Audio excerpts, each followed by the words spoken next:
Welcome to Women of the Future. Understanding is not enough.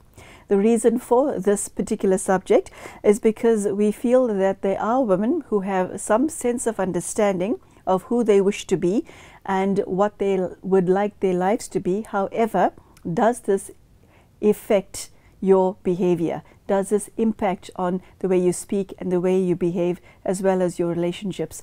So that is the reason for today's topic. I have in the studio with me Sister Denis, who has been sharing her wisdom and insight with us. Thank you so much for joining us. Thank you. Sister Denis, what does that mean to you, understanding is not enough? You know, very often we'll say, I know I should do this, but I don't. Or I understand I have to do this or be this or not be this. But there's a different energy that sort of compels or forces a person to go actually against their understanding, which is why I think we're taking up this subject, that understanding is not enough. I think, Sister Denis, for a woman who would like to be more than she is, for a woman who knows that I should be this, and or not should be, rather that I would like to be this, and yet finds herself behaving or speaking in a way that's contrary to that, that creates an ugly tension within, doesn't it? Because you're operating in opposition to yourself, you see. And that is a very, very descriptive way of putting it, to act in opposition to oneself. See, you have yourself going this way, and you have your understanding going that way, and there's a clash or a crash, you know. So I think this is what we're really looking at, that what is going on here, and why is there me going this way and my understanding going that way? Some problem is there. So I compare it with when people go against the voice of their own conscience, because you can understand, okay, I go against somebody else's directions because I don't agree with them, but the voice of my own conscience says this is the right way, and I go another way. What forces are we talking about here? So one of them can be the force of habit, and that's a very big one, because we do have habits, and the habits are very powerful. So you will say, well, I know this is bad for me, I know I shouldn't do it, and next minute you're doing it. And you don't even know when you changed direction. So it shows that your will is weak and the habit is strong. So I think what we want to do is to get strength into the willpower. And you know, there's two kinds of willpowers. There's one sort of physical force type of willpower which gets strained and which doesn't really work so well. There's another kind of willpower which is connected with sacrificing and surrendering the parts of you that are going against the real you. That results in a real power of the will, because the will, the conscience, and the intellect are all basically one and the same thing. Sorry, say that again. The will? The will, the conscience, and the intellect. I thought those were three separate entities. We use them separately, but I think that the instrument of consciousness that deals with will, conscience, and understanding, judgment, intellect, all that, that's one part which is not the same as the mind. So Denis, you have very obviously thought about everything that you share very deeply over a number of years. There are women listening to you who are not intellectuals, who are not cerebral by nature, who do not think as deeply as you. It doesn't make them stupid, it makes them simple in their understanding, not stupid, just simple. Okay, And does it mean that to get to a level of understanding that inspires change within, one has to be as deep as you? I don't think so. When you're an educator, and I think of myself on some level as an educator, you want to take some ideas and enable someone to grasp them, to capture them.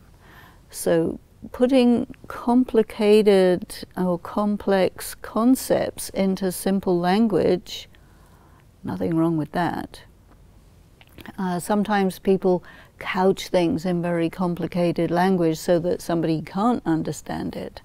So using words like conscience, everybody uses the word conscience, and then will, you use the word will, and then intellect or understanding or intelligence. These are common words, but to put them together and to tell a person, okay, think of your will, your intelligence, and your conscience as being one thing, or three things on one side, if you want. But they're doing essentially the same work. Okay, then what's on the other side? Well, on the other side is habits which are in opposition to that. So who is strong? Basically, what we find is when the soul is weak, negativity is strong. This is why I'm very much in favor of saying, or using the vocabulary, that it's not bad things are done by bad people. Bad things are done when people are weak. And when people are strong, they do good things. Good things means things that correspond to who you are and what you are. So when you're weak, the dark side of you takes the dominant position, and the pure side of you becomes paralyzed. So how to change the situation is to take power inside. You see, that's what it's about. People have this question, why do good people do bad things, or why do bad things happen to good people? It's because in our culture we characterize things, people, in terms of good and bad. But I would say we should not use that vocabulary and characterize it in terms of strong, empowered, or weak, empty. Because if you're empty, then the most important thing to do is get full. Now, the problem with our culture is it will punish weakness. And if you punish weakness, it makes a person weaker. So it's completely nonsensical. What you have to do when someone is weak is give them strength. What you have to do when the will is weak is enable it to gain strength. If the dark side of you is very strong, it's only because the light is weak. So you change the situation by increasing the light, which will actually make the darkness actually go away. Okay, and by increasing your light, you mean what practically? Does that mean you look at your virtues, you enhance your virtues, or does it mean something else? Well, your virtues come from the source of light anyway. Which is God? Which is God, okay. You see. So as soon as you turn your attention to God, you're filling. If you start working on the negative and start trying to destroy it, it's only going to get stronger. That's not the way. But it is the way that most people do, because it's in front of you. So I've got to destroy this bad thing. But you can't destroy darkness by arguing with it. You just bring in light, and the darkness goes away. But I mean, it's so obvious, it's so simple, but because people are so used to doing it another way, they sort of don't see it. Okay, so Sister Denise, we have a a certain amount of understanding of the basics of spirituality. Sister Denise, what is the basics of spirituality that is a sufficient understanding to provide the impetus for a change in one's speech and one's behavior? I want to give you a practical example. Say if somebody is aware that she is grossly obese and she wants to go on a diet, but she's also aware that she's got to change some things within her internally. Okay, how does she go about doing it? You're shaking your head. Why? It's doomed to failure if you approach it that way. Okay, how does she approach it? What she has to do is think about, what does it mean to be me? Because if a person is grossly obese, there can be a number of reasons, one of which is medication. Medication will do that to a person. Another one is stress, and so you're trying to break down your defenses, which have to be there because they're there because of some other reason. So when you use the word grossly, there's a pejorative connotation, and people say to a woman, you're fat means you're bad, you're ugly, whatnot, and so forth. So they focus on the body mass, and basically I think the woman has to say, get out of here, it's none of your business, shut your mouth. Ouch. Yes. Okay. Because that's not the way, you see. Fatness is not badness. The thing that the fatness is a response to is the badness. So here it all has to do with trauma, can be to do with medical situation, can be to do with medication, can be to do with stress, abuse, all sorts of things like this. And the society focuses on the thing that is being used to protect the person and saying, that's bad, that's not right, and this is why she should say, get out of here, none of your business. Okay. But now, okay, the woman says, okay, I want to be free from all of these things that I have to defend myself against. Well, they're not going to go away. And so you're going to have to exchange one set of defenses for another.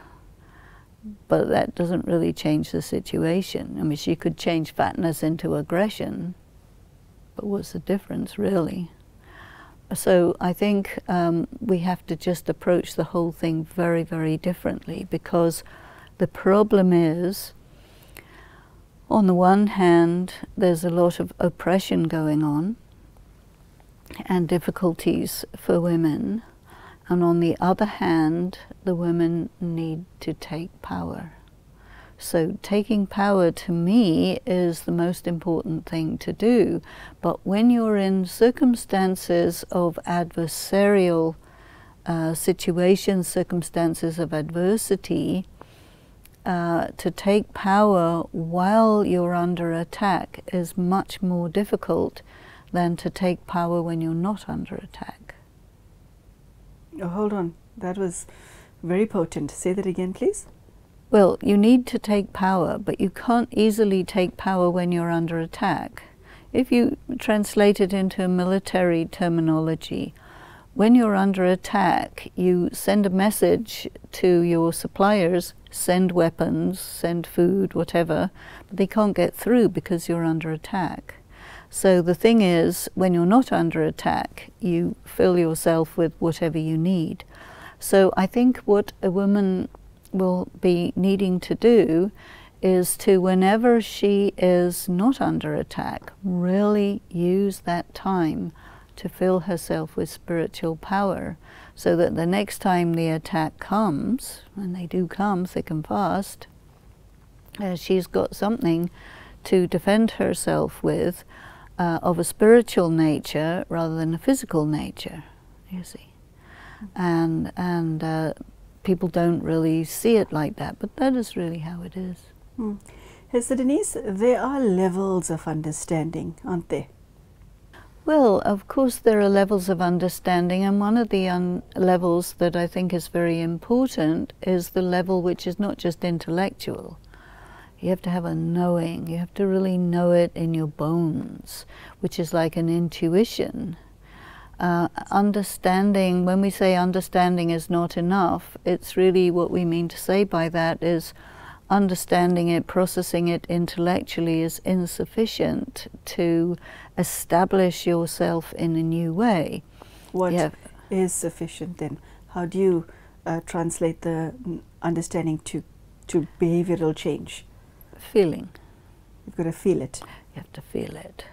Because if you feel it, it's much more, you can say much more real, much more deep than just comprehending or just agreeing. Yes, 2 and 2 equals 4, I agree. But to make it, you know, relevant, to make it part of you, you have to take it in, you have to inculcate it, you have to really allow it to go into your blood and your bones. So it's much, much deeper. Sure. That's very, very powerful. So, Sister Denise, the energy that one has to invest in this, how do you make that transition from just understanding? Do you sit with yourself? Do you sit with God? Or do you, engage with a group of other like-minded people? How do you get yourself there? There's many things. I mean, we talk of this as a study. Reflective study. We've spoken about reflective study. We need to have like-minded sisters. We need to have silence time. We need to think. We need to discuss. We need to research. We need to observe. We need to do deep personal inventories, many, many things we need to do, and each and every little bit contributes to the overall whole. The reality is that there are very few women on the planet who like every aspect of themselves. Every single one of us has room for improvement on the external and on the internal.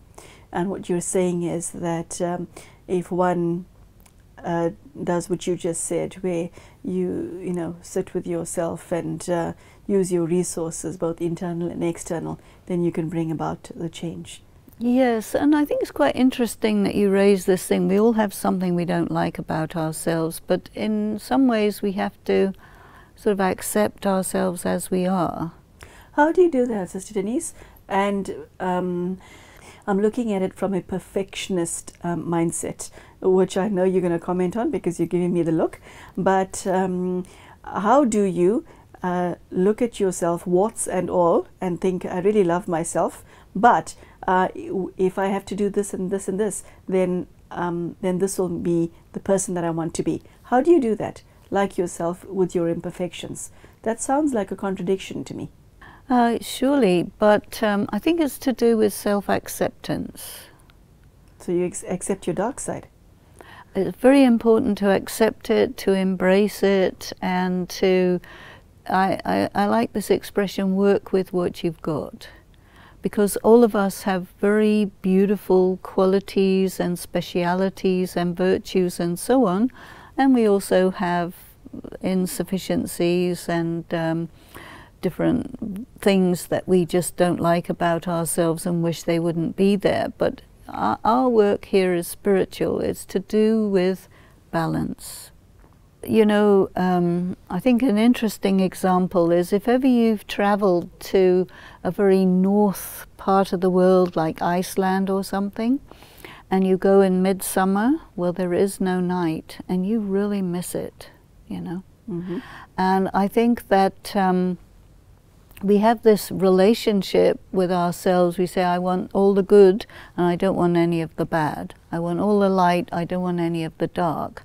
Well, if you get that, you feel there's something missing. So the totality, light, dark, beauty, ugly, the whole thing is really the reality. And when you embrace the whole thing, the sun and the moon and the stars, that's so much beautiful, so much more beautiful than the sun, no moon, no stars, something wrong, something missing, you know? Mm. That is something I think many women struggle with, because we tend to like and use our good side and have a very negative attitude towards our own weaknesses and that of others. Well, this is because we live in a culture which I call toxic morality, conventional morality, which says, you know, with the finger wagging, you have to be like this, you can't be like that, this is allowed, this is not allowed, and nobody ever says it is what it is, you know. It's not good, it's not bad, it just is. Is neutrality part and parcel of spirituality? I think neutrality is very advantageous. Neutrality towards yourself? Yes, neutrality towards yourself, neutrality and acceptance combined, I think very good. And, you know, I love you however you are, whatever you are. I may not love your behavior, but I'm not going to say you are your behavior. But most people do say that, you know. I love you the way you are, and you can adjust this behavior because it's not necessary, you know. And you can start to do that with yourself, you see, because anything that you do or that you have or your attributes or whatever that you say, oh, no, I really don't like that part of myself, by trying to get rid of it, you just increase it. So focus on the pure, the positive. Do not focus on getting rid of the negative. You can't get rid of darkness by beating on it. You get rid of darkness by shining light. Yes, that's a much kinder approach, isn't it? Because self-criticism is the equivalent of pouring acid on one's skin. We don't want to do that. Yeah, but so many do. Because of the conventional toxic morality. Okay, Sister Denise, is there any last words you'd like to leave our viewers with? When you're understanding, you're in your head. Mm-hmm. You cut off from your heart. Sometimes people cut off from their heart because it's too painful to go there. What we need to do is have this flow going on between the head and the heart, the soul and the body, the totality of the self. Because otherwise we're living on ideas alone without them being rooted in the reality. And so that we have to be inclusive about. That is beautiful and big. That is big. So you take your understanding to your heart. Yes. Oh, that will sit well with all our female viewers, because women are heart people. Women are heart people. But a woman with a broken heart or a poisoned heart, that's devastating and dangerous. Yeah, okay, you can't leave it there. You have to expand on that. No, but how does one come back from what you just said? Poisoned heart, broken heart. How do you come back from that? Through understanding? Well, you can't do it through understanding. You have to do it by surrender and by just filling with the light, because that's the only thing that can detoxify your poisoned heart and repair the broken pieces of your being. Tragically, We have to say goodbye to Sister Denise right now. If you felt that this episode ended on a cliffhanger, it was not deliberate, but what we will do is that we will take up the subject on a different episode. We've run out of time. We have only half an hour for this slot. So Sister Denise, very, very powerful message. Thank you for that. I loved the note in which Sister Denise ended. The beauty of the series is that Sister Denise shares things from a very practical and realistic perspective. Whatever is shared here is not theory, and it's not head stuff. It's how you apply it into your daily life, your practical life. And I love the part about healing one's poisoned and broken heart. That's very beautiful, because we're all damaged. The only question is to what degree. And healing is something that we have an interest in, whether we realize it or not. So it's a very beautiful note in which we say goodbye to Sister Denise and to you at home. I do hope that you found at least one thing, if not the entire episode, applicable to you, and I hope you can take what was shared here and put it into your life. Thank you so much for joining us, and thank you, Sister Denise. Take care and goodbye.